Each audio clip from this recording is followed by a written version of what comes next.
Unlike Rick Pitino, Grant McCasland trusted his star players down the stretch, and I tell you what, it paid off.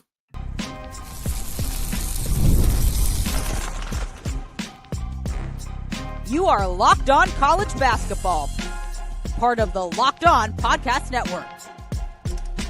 Your team every day.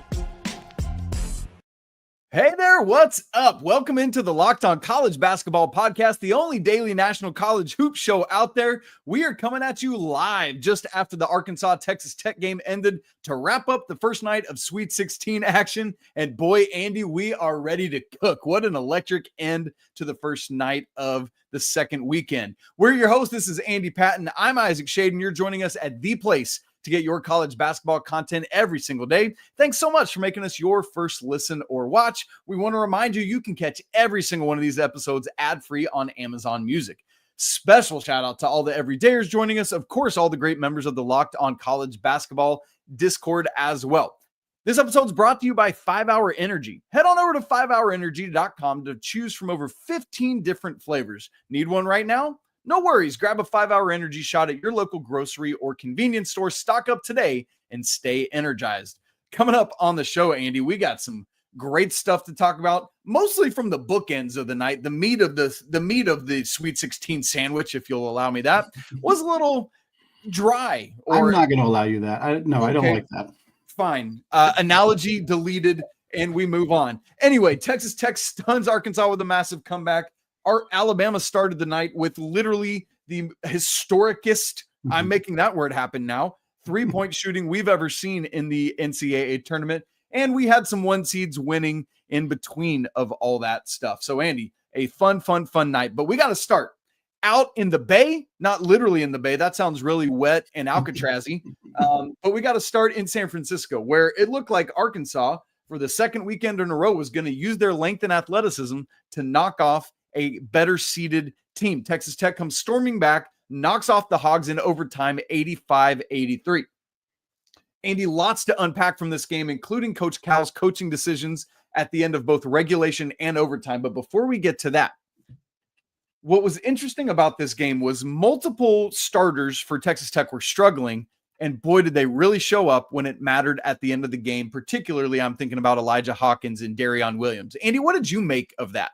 Yeah, I think it's a stark contrast to what we saw in Arkansas's most recent game, which was, of course, their win over St. John's, because Rick Pitino did not trust his star player, RJ Lewis, towards the end of that game, had him on the bench for, I think, the final 4 minutes of that game, and Lewis had a very atrocious shooting night in that game. And I think the contrast being that not only did Grant McCasland keep his star players out on the floor in Hawkins and Darion Williams, they only played 7 players in this game, so they didn't have a lot of opportunities to play anybody else, but he let them go to work down the stretch. I mean, Hawkins hits a huge 3 in the overtime period. He finished this game 1 of 7 from 3. He hadn't made one yet. He had 5 turnovers and 5 assists. Like, he did not have a very good game, was not shooting well, was struggling to hold on to the basketball, and when they needed him to hit a tough shot, McCasland and their staff trusted him to get it done. And then Darion Williams, I mean, he finished the game with 20 points, but he was 8 of 26 from the field. I mean, he was 2 of 10 from 3, and a lot of his damage came at the very end of this game, including hitting what ultimately ended up being the game-winning shot, that really tough lay-in with about 7 seconds to go. And the game-tying shot at the end of regulation, too. Exactly. Yeah. He came up really clutch. And again, the situations are not exactly comparable, and we don't know some of the, other logistics going on, behind the scenes. And one of the things we talked about with Lewis in particular with the St. John's game was that it didn't feel like he was really impacting the game when he was missing shots, whereas like Elijah Hawkins played phenomenal defense throughout this game, and in particularly on the last possession of overtime where he kind of shut down DJ Wagner. So, if your star players are contributing even when they're not scoring, I think you're more comfortable trusting them out there. And maybe that's kind of the key difference here, but it's definitely notable that Arkansas was able to stymie 2 really good teams' best players offensively, and in clutch situations down the stretch, those star players stepped up for Texas Tech. They didn't get the opportunity to do that for St. John's and Rick Pitino. Ooh, Andy, I love that call. I hadn't really put that together, but it makes sense, especially because it was, both against Arkansas, man. It just makes so much sense to me. So wait, Are you telling me, Andy Patton, are you saying the Grant McCasland is a better coach than Rick Pitino? That's what I hear you saying. I don't think we need to label it like that. Maybe No. That's what you said. We all heard it. Everyone here. Look, you're a terrible person. I don't need people in the Bronx getting upset about that take, but no, again, without the full context, we don't know the whole situation, but I think Grant McCasland made a great call here. Let's put it that way. Andy, do you hear that sound? Yes. That sound is RJ Lewis knocking at your door with a 2x4 in his hand. He's ready to go to war. So you better be careful up there in the Portland, Oregon area, my friend. No, look, y'all, crazy stuff. But here's where we got to go to next. While we're talking about the coaching, let's go to Coach Cal, because Andy, while Darion Williams hit a game-tying 3 at the end of regulation, and then the what ended up, as you said, being the game-winning bucket at the end of overtime or near the end of overtime. Should Darion Williams have even been able to attempt that 3 at the end of regulation? That's my first of 2 questions about Coach Cal. Andy, let me set the scene for those who don't remember. Not JT Toppin, Jonas Adu misses the front end of a 1-and-1. Texas Tech gets the rebound. There was 30-ish seconds left. They don't start the clock, so they got to go review it, call timeout. So it's a slob inbound for Texas Tech with 24 seconds left. They're clearly going for a 3. They're not running any action to the rim. Everything's out around the perimeter. Eventually, it winds up with a difficult 3 for Darion Williams, which he makes with around 11 seconds left, if I remember correctly. Was it or was it not the right? Because clearly Arkansas wasn't fouling up 3 here, right?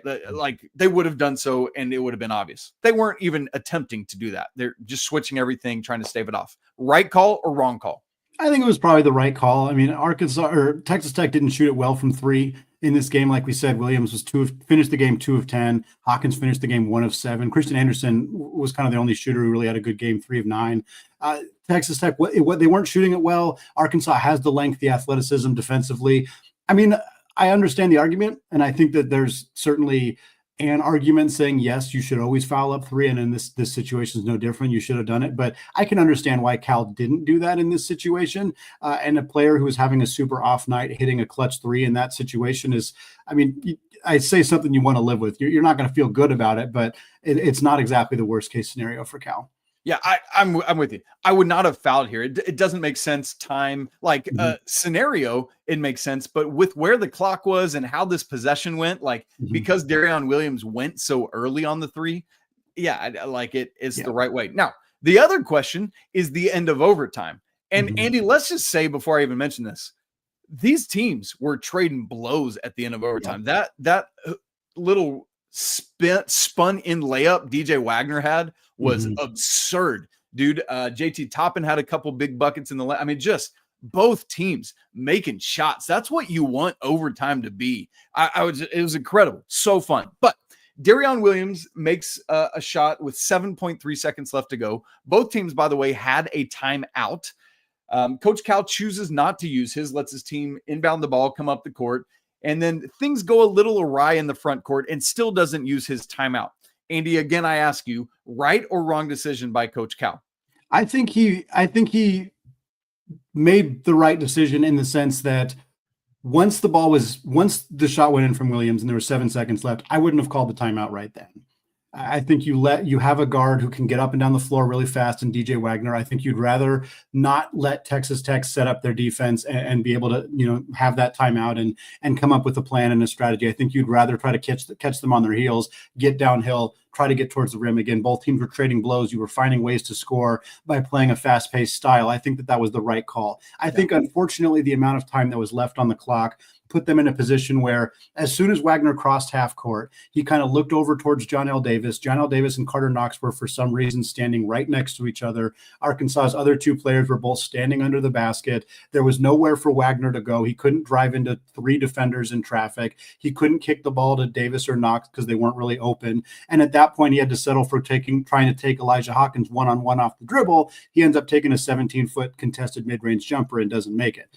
If there had been 10 or 12 seconds on the clock and they'd done this exact same thing and Wagner crossed half court and realized he kind of didn't have any options, at that point, I think Cal could have called a timeout. You'd have 6 seconds or so to set up a play.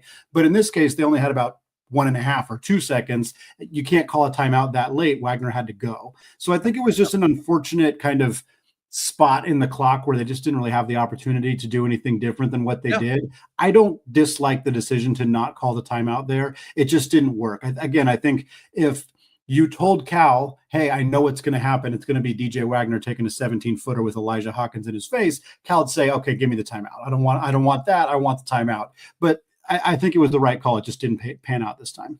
That's the way to say it. Just because the result didn't play out doesn't mean it wasn't the right call. I'm right with you. Time dictated all of this. What was interesting is, folks, if you go back and watch, I said folks. I'm trying to quit. We say folks all the time, Andy. Next time I say folks, slap me, and I'll do the same for you. If you go back and watch, Coach Cal is actually standing on the court right by the referee, I think ready to call a timeout if he needed it, but he ultimately didn't. Andy, what a tough way for John L. Davis to go out. One of like 57 players to score 30 points on this night, but drops 30 in his final collegiate game. Hate the way this ended for him, but man, he really came alive after the Boogie Fland injury this season. Before it, he just wasn't the guy we thought he was going to be. 16 games, 8.3 points a game, 7 double-digit games, never scored 20, never scored 30. In the games from when Boogie Fland went down through tonight, Andy, 18 games, 15.2 points a game, nearly doubling his points per game, 15 double-digit games, 2 20-point games, and a 30-point game to end his career. One of the FAU players is now gone. Elijah Martin's still in, and we'll find out about Dusty May and Vlad Golden tomorrow. Well, it's just crazy that these guys are all still playing in this tournament. But, Andy, really good stuff. As for the injuries, we should probably mention those. Adu Thero did play in this game.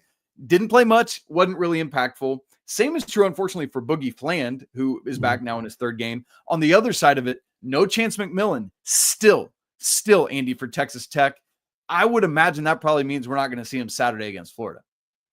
I would imagine that as well, but it's certainly a player they'd love to have back for that game if they can. But Isaac, I want to talk about the other SEC team that played on Thursday, because the BYU Cougars, the Big 12 team, play in Alabama. They scored 88 points on Thursday evening and lost by 25 points, which does not feel like a real sentence to say out loud, but I'm saying it. We're going to talk about what happened coming up here in just a second.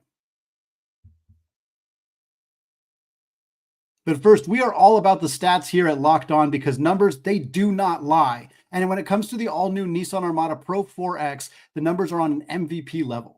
With the ability to tow up to 8,500 pounds, it can quite literally carry the whole team plus the gear wherever you need to go. It's powered by a twin-turbo V6 engine, delivering the strength and performance to handle highways, back roads, and everything in between. And with room for up to 8 people, the Armada Pro 4X is built for big crews, big adventures, and even bigger memories. So whether you're exploring off-road trails or rolling up to the arena, the Armada Pro 4X brings power, versatility, and style wherever you go. So take your adventures to new heights in the all-new Nissan Armada Pro 4X. Learn more at nissanusa.com. Well, Isaac, in front of recruit AJ Dybansa, the BYU Cougars went out and scored 88 points against Alabama, which that should get you a win most of the time. I think they shot like 65% on 2-pointers in this game. Just a highly efficient, strong offensive performance from BYU, and they never had a chance of winning this basketball game because Alabama did some unbelievable, absurd things offensively. They win 113-88. Again, a 25-point win for Alabama, 113 points. We've talked about it, and you said it on the show specifically. If Bama's going to make 25 threes, if Bama's going to go 25 of 45 from three, then forget about it. Well, they pretty much did, Isaac. 25 of 51 from three for the Crimson Tide, an NCAA tournament record for made threes and three-pointers attempted in a single game. Isaac, talk to me about this otherworldly performance from Alabama offensively. Andy, I do what? If you can talk about it. I can, but kind of. And here's what I mean. I don't know about you. I just sat watching this game and laughing. I just kept chuckling because it was so silly. It was just like, but every one, it was like, yeah, that's going to go in. Mm-hmm. Like it just felt right. Because we've literally never seen it. This is the first time this has ever happened in the history of the NCAA tournament. The previous record for made threes in an NCAA tournament game was 21. I believe it was actually in the game where LMU set the record for most points scored in an NCAA tournament game back in 1990. But Andy, I mean, we got to start with Mark Sears, right? I mentioned there were 80 gajillion dudes that scored 30. Well, he was one of them on this night. 34 points on 11 of 18 shooting, 10 of 16 from three, one off tying the NCAA tournament single game record for made threes.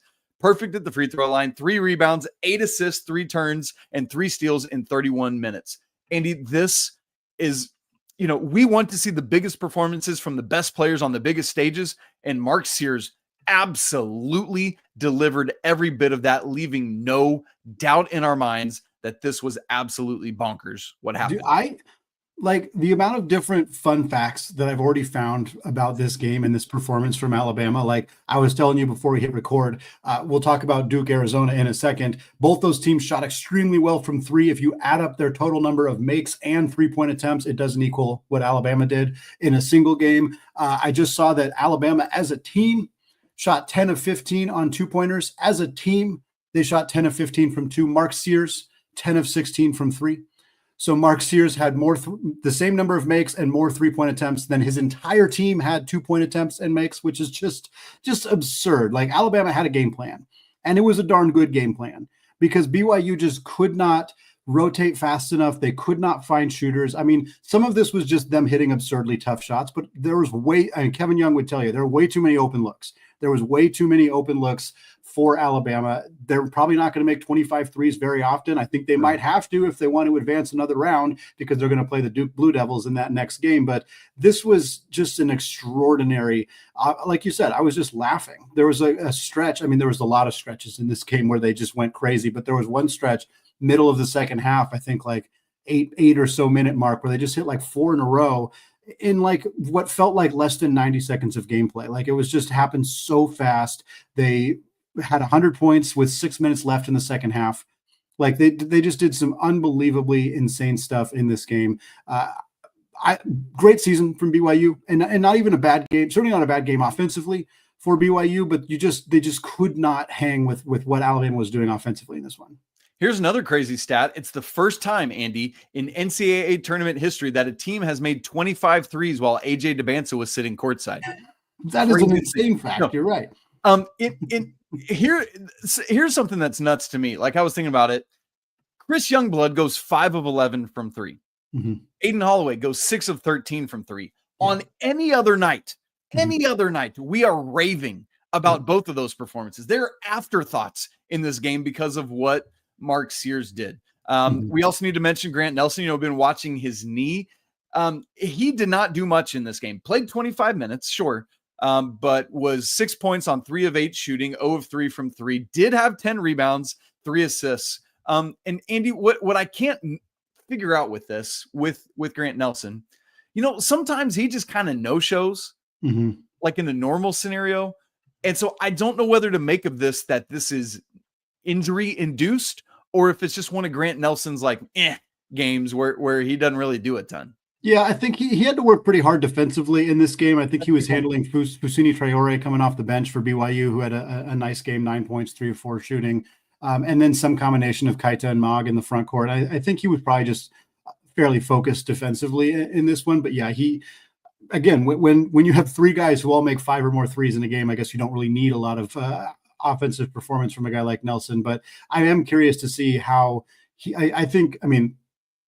it's hard to pick an X factor in a game against Duke, but considering the position that Cooper Flagg plays, I have a feeling that Grant Nelson's going to be incredibly critical for Alabama to have any chance of pulling off the upset there. So that no-show that we've seen from him in the past, that cannot happen. He's got to bring it on both ends of the floor if they want to be able to win that game. Man, Andy, I want to talk about that game here in just a second, but I do want to point out Richie Saunders, who's had an amazing season, especially in BYU's great run that they've had down the stretch here. Finishes with 25 points, 10 of 14 from the field, dude. Like an incredible season. No doubt, man. This was a great hire by BYU to get Coach Kevin Young in here. Kevin who? Man, I'm really curious to see what decisions are made. Does Yegor Demon decide to come back? Because you can make millions of dollars now playing for BYU, playing alongside AJ DeBan. So like that's going to hold some water as well. Crazy, crazy stuff. Andy, you mentioned what's got to happen to knock off Duke. I know this is a recap show, but we got to just mention this. Mm-hmm. You and I both have been asked a lot lately. What will a team have to do in this tournament to have a prayer at beating Duke? Because their size, their depth, their experience, it's otherworldly. Everything they're doing. Who's going to be like, is Duke inevitable like UConn the past 2 years, or can someone knock them off? What can happen? Well, Andy, Alabama showed us the blueprint on Thursday night. You got to go 25 of 51 from 3, and that'll probably do it. So my question is to you, A, is that a blueprint that works? But B, is it replicable on Saturday night? I think it's a blueprint that works, but I'm not sure it's very replicable. A, because making 25 threes in a game is just insanely hard, and most teams don't do it, even against like inferior opponents. And B, Duke is so long, and they're so athletic, and they're so good at defending the perimeter, and they have been all season long, that I just don't think this is BYU is not a bad team, but they're not a great defensive team. And I think Alabama was able to exploit they were slow on switches, and they were slow getting out on shooters, and Alabama was able to do a lot of pin down actions and various other things that got them open looks from 3. And I don't think those things will work against Duke. Duke's length, their size, their coaching. I just don't think it'll be as effective. Very few teams have been able to be super lights out against Duke from the 3-point line. Would it work? Yes. If Alabama makes 25 threes against Duke, they're going to win that basketball game. I don't feel like that's a particularly hot take, because again, you want another fun fact from this game really quickly? I'm going to give it to you. Alabama didn't need to make a single 2-point shot. If you take away every 2-point shot that Alabama made in this game, and you just have their free throws and their 3-pointers, they beat BYU, who scored 88 points, Isaac. That is absurd. You should never be able to beat a team without a 2-point field goal when they scored 88 points. If Bama comes anywhere close to 25 threes, 20 plus threes against Duke, I think they have a very, very good chance of winning. But I think that them being able to replicate that is extremely unlikely against Duke's length. And you know why? Because it's literally the first time a team has ever made 25 threes in the NCAA tournament. Yeah. Andy, also a funny anecdote that you and I just realized. So, folks, I said it. Andy, slap me. Come on. There you go. There you go. Thank you. Gang, guys, y'all. On Tuesday's Locked On College Basketball, I had our great Locked On BYU host, Jake Hatch, on. And I jokingly said to Jake, over under 81 and a half combined 3-point attempts in this game. And like, I was clearly being hyperbolic. Like, there's no way they'll get to there. Jake laughed. We had fun about it, whatever. Andy, there were 81 combined 3-point attempts in this game, 30 from BYU and 51 from Alabama. That is absurd that became reality. I think you can start calling me Nostradamus, sir, is probably how you should refer to me in the future. All right, Andy. Bama, as we've just said, might need to make 25 threes again if they want to take down the mighty Blue Devils of the Dukes, who withstood, by the way, a huge night from Caleb Love. He was one of those 30-point scorers to get past Arizona on Thursday night. That and Florida's win over Maryland coming up here in just a second.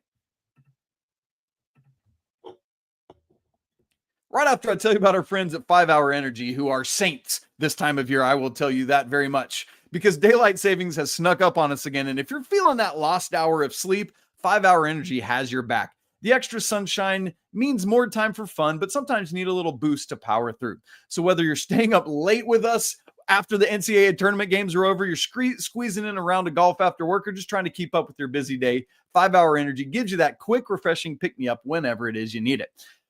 Yo, I tell you what, these late nights that Andy and I have been having doing this, we absolutely love it, but we need energy to stay going on the night and the next day. And so 5 Hour Energy is that jolt to help you do just that. So whether you're at a game, whether I'm traveling on the road, 5 Hour Energy is the easy way to grab something to just help keep me feeling refreshed. So head to 5hourenergy.com to find over 15 flavors to choose from, including watermelon, blue raspberry, and peach mango. You can even build your own 12 or 24 pack delivered right to your door. But if you need one right now, don't worry about it. You can head on over to your local grocery or convenience store and grab a 5 Hour Energy shot.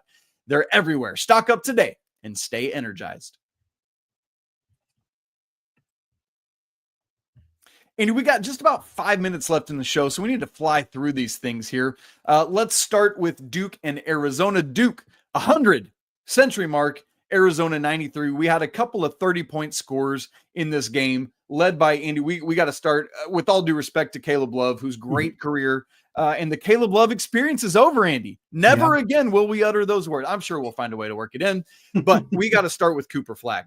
30 points, 6 boards, 7 assists, 3 blocks and a steal, 9 of 19 from the field, 3 of 5 from 3, and 9 of 10 from the free throw line. Andy, I think I just saw a stat pop up on the TV behind me from ESPN or CBS, I forget what channel I was on, that said it was the first time we've ever seen a freshman go 25, 5, and 5 in the Sweet 16 or later. Obviously went 35 and 5, so we can up it to that.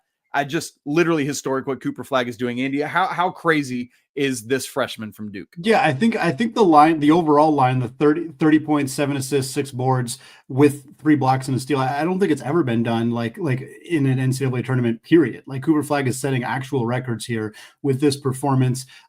Yeah, just an extraordinary game from Cooper. It's one of those things where it's like, we've watched him all year long. He's been hyped up all year long. Everybody's been talking about him since the beginning of the season, and he's still just jaw-droppingly good when you watch him play. It's like anybody who's telling you, oh, like he's overrated or I don't get it, like just accept that those people haven't watched him. Because if you've watched even one full game of Cooper Flagg, you can see everything you need to see about what kind of player he is and what kind of impact he has on this game. When he needs to check the shot clock and realize he's only got a few seconds to launch up a deep 3, he's going to knock it down. When he can have 2 back-to-back no-look alley-oop passes to Kaman Maluak in the second half, like Arizona was just absolutely flummoxed. They had no idea what to do because Cooper Flagg could make anything happen. He could find teammates. He could hit open shots. He could isolate. He had like a chase down block on KJ Lewis. He had a huge block on Toby Awaka. Like he did everything in this game. It was an incredible performance against, yes, an Arizona team that's not great defensively, but an extremely good Arizona team who made this a game. It didn't seem like it was going to be a game for a long time, Isaac. We were like, well, it doesn't look like we're going to get any close games. And then this game got close and we keyed in on this. And then all of a sudden turned around and Texas Tech came back on Arkansas. And so then we had our story. But this was an extremely good performance by Duke overall. And Cooper Flagg carried this team when he needed to. Andy, yes. Unreal. Just crazy, crazy, crazy stuff.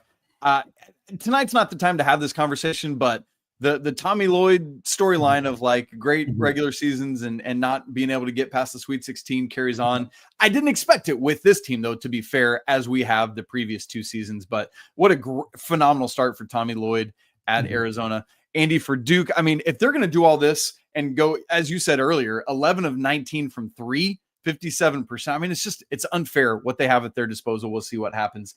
Andy, obviously, I do want to mention before we move on to the Florida-Maryland game, great to see Malik Brown get in and get a few minutes in this thing. Didn't do much, wasn't wildly effective, but part of it was because you had all sorts of front court foul trouble in the first half. Malawach had picked up 2 fouls and Ngangba had picked up 3, and so they kind of had to switch to him. Andy, any last-minute thoughts on Duke just kind of taking care of business against Arizona before we flip? 35 points, Herculean effort from Caleb Love. Unfortunate it didn't go his way. Tremendous college basketball player, even if he was a bit polarizing. Again, Mark Sears, it wasn't Mark Sears' last game, obviously, because Alabama won, but nice to see these veteran guards coming out and having monster games here. And John L. Davis, obviously, ending his career with a 30-burger as well. Yeah, fun to see Caleb Love make this a game, but sad his career is going to come to an end. Yeah. Andy, Florida, just kind of similarly takes care of business against Maryland here. And it's funny, we've talked so much about the Crab Five and how they all do it. Andy, the Florida Gators have 6 players in double figures in this game, led by 15 from Will Richard. We had 13 from Walter Clayton Jr., 10 from Ruben Chinyalu, 14 from Elijah Martin, 13 from Thomas Hawk, and 12 from Denzel Aberdeen. But Andy, I think the story that I'm watching for here is how is Alex Condon's ankle going to be? He kind of tweaked it weirdly behind a fast break, and had to come out. It did end up playing 10 minutes in the second half, which was encouraging to see, but you never know just how things swell up after that. And he's got a quick turnaround until they play Texas Tech on Saturday. Yep, huge storyline. Florida out-rebounded Maryland in this one, 38-20. Maryland only grabbed 20 rebounds in this game. That was a huge issue. Shout out to Florida for getting the W here. They're going to need Condon against a Texas Tech team that's tough, that's physical, that loves to dominate on the glass. So I think that's going to be a really exciting game. The Condon story is definitely the biggest one, but Derik Queen, 27 points, 10 to 10 from the free throw line. Really nice, likely final college basketball game for him, but unfortunately wasn't enough to get his team a W. Florida moves on here for what should be a fun game on Saturday. Andy, maybe the biggest, I said Condon's ankle is the biggest storyline. You and I both learned something that somehow we hadn't realized all season long. Julian Reese is the younger brother of Angel Reese. I don't know how that got past both of us, but it did. And now we're in the know. She was there at the game supporting her brother. Andy, these games, Saturday night, Texas Tech versus Florida, will start things 6:09 Eastern tip on TBS. Why 6:09? I guess we need 9 minutes of interview or pregame stuff. And then Bama Duke will tip about 30 minutes after that, approximately 8:49 p.m. Eastern. Andy and I will be here live with you folks after that, but catch us tomorrow night live after the Sweet Six or the Elite Eight is fully set. Andy, get us out of here quick. Yeah, absolutely. Incredibly excited for one more live show on Friday night, or two more live shows because we'll do that Saturday as well. Going to be some really fun stuff. Excited for the games on Friday. But folks, that is going to wrap it up for us today. As always, we want to say apologies to the lawyer family. Did not get a chance to talk about Purdue today. Let's go Wild Popes. Cheers to the McBruins. And until Friday night when we go live once again, peace out.